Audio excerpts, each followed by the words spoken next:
Hi, Ian Roberts, Mastering Composition and the Laboratory of our Painting Process. This week I want to talk about edges. I know I've mentioned it before, but it's so fundamental to the way paintings work that I thought it was worth talking about again.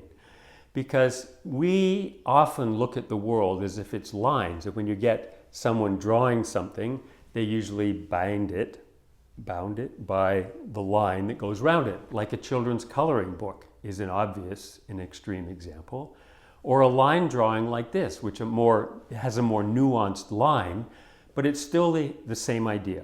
We're seeing the world in terms of lines. But there are no lines in nature. There's the edges between masses, and the contrast between the value or the color between those two masses attracts our attention as a line. And so the moment we're starting to paint in masses, we're having to think about edges.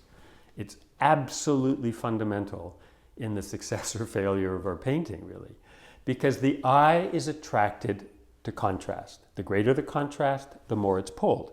So if you have edges all through your painting that are doing things towards what you want, then everything's great. If you have edges that are pulling attention away from what you want, then you've got a problem. So we think about, let's say, the grayscale, 1 to 10, black to white. We could also imagine an edge scale of hard to soft. And we could, in fact, imagine two of them. One would be a crisp edge with less and less contrast, and the other would be a blended edge, more and more blended. So I'm going to show you examples of both of those, plus some examples of hard and soft edges in a Vermeer painting. So let's look at the first edge scale. So in this case, we have black and white. That edge is the hardest contrast you can create and will attract the most attention.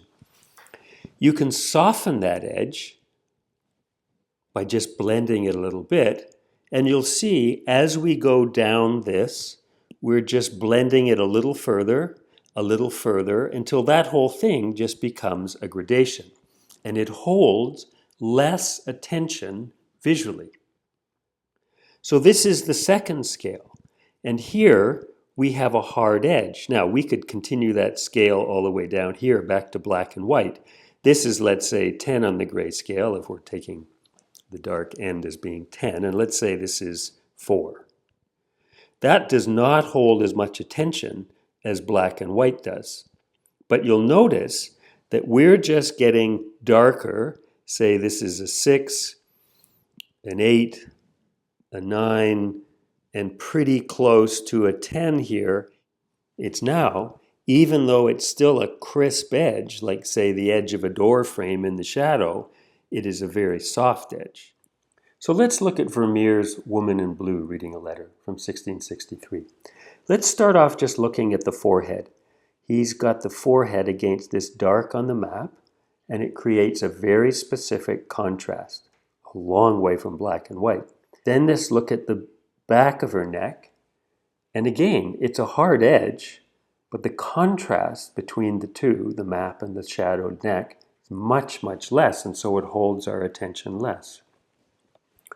Let's look at a place like here where we're getting a hard edge compared to the softer edge there, holding less attention.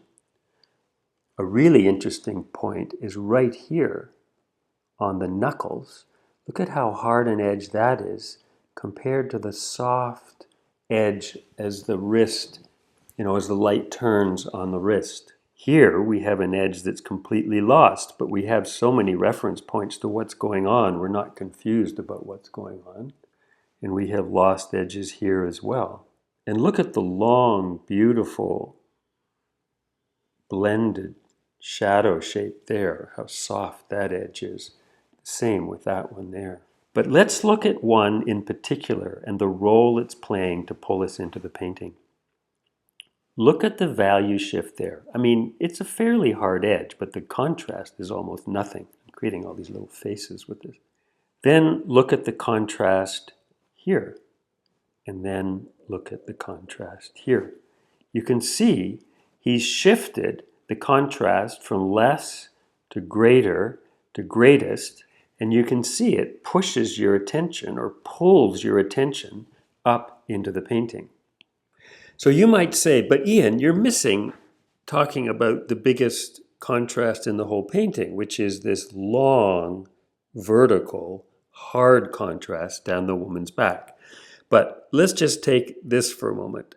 If you have somebody reading a letter like this, that's where we're going to look.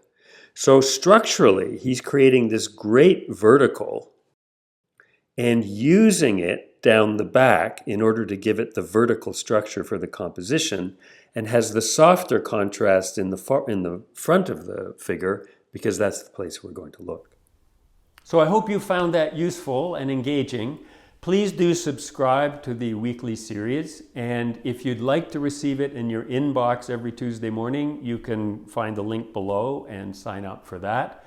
I hope you have a great week. I hope everything is going well with your family and everybody's well. I will see you next Tuesday. Bye for now.